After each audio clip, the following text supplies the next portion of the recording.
Menurut mufassir berdasarkan hadis, hamba di sini ialah Khidir dan yang dimaksudkan dengan rahmat di sini ialah wahyu dan kenabian. Manakala yang dimaksudkan dengan ilmu ialah ilmu tentang yang gaib seperti yang diterangkan dalam ayat berikut. Ketika Nabi Khidir berkata kepada Musa, "Wahai Musa, sesungguhnya aku mendapatkan sebahagian ilmu daripada ilmu-ilmu Allah. Allah telah mengajarkan ilmu yang tidak engkau ketahui. Begitu juga engkau mendapatkan sebahagian ilmu daripada ilmu-ilmu Allah yang aku tidak mengetahuinya." Lalu Musa berkata kepadanya, "Bolehkah aku mengikutimu agar kamu dapat mengajarkan kepadaku ilmu yang benar di antara ilmu-ilmu yang telah diajarkan kepadamu?" Nabi Khidir menjawab, "Sesungguhnya sekali-kali kamu tidak akan sanggup dan sabar bersamaku. Bagaimana kamu dapat sabar ke atas sesuatu yang kamu belum mempunyai pengetahuan yang cukup tentang hal itu?" Musa berkata, "InsyaAllah kamu akan mendapatiku sebagai orang yang sabar dan aku pun tidak akan menentangmu dalam suatu urusan pun." Nabi Khidir menjawab, "Jika kamu tetap mengikutiku, janganlah kamu menanyakan sesuatu hingga aku sendiri yang akan menerangkannya kepadamu."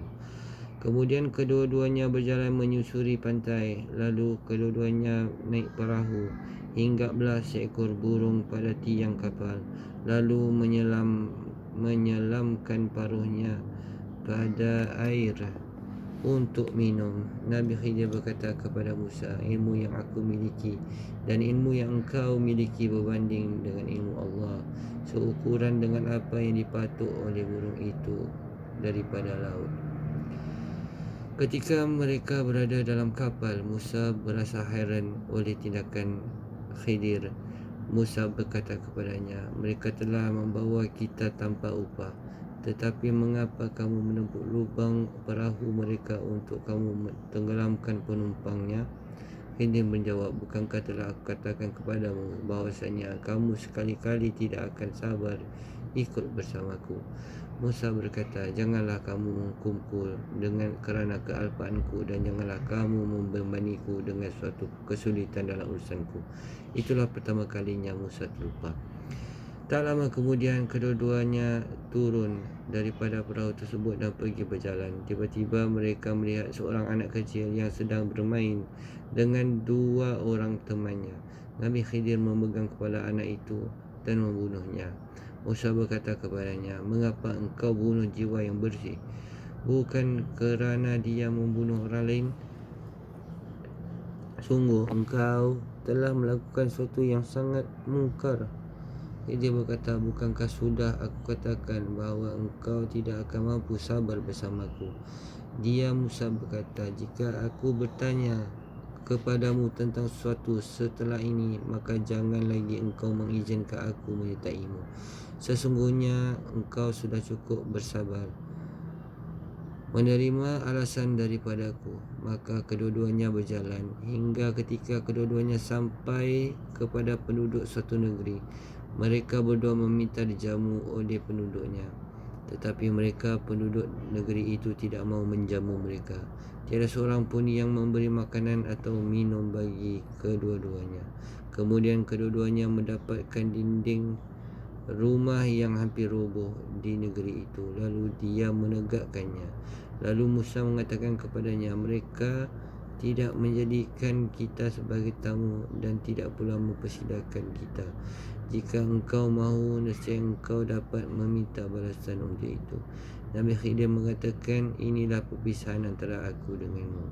Aku akan memberikan penjelasan kepadamu tentang perbuatan yang engkau tidak mampu sabar terhadapnya."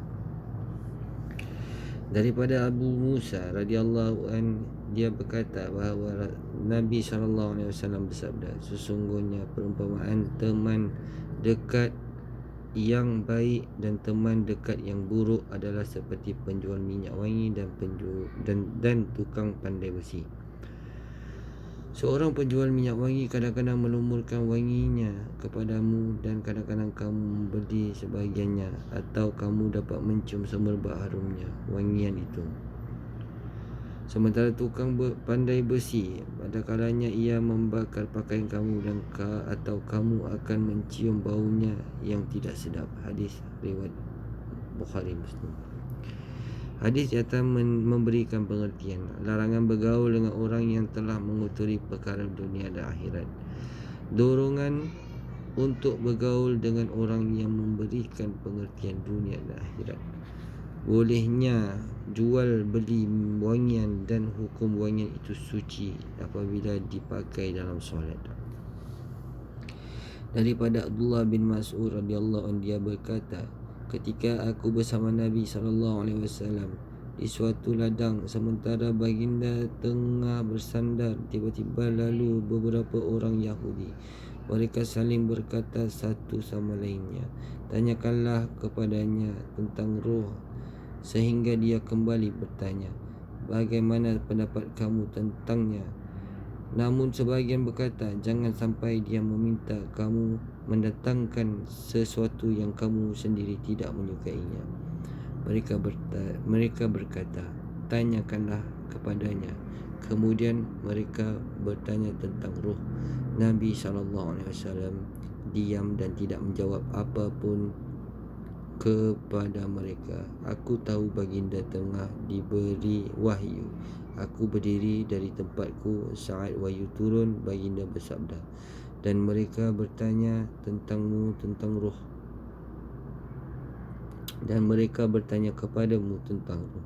Katakanlah, roh itu termasuk urusan Tuhanku, dan tidaklah kamu diberi pengetahuan melainkan sedikit.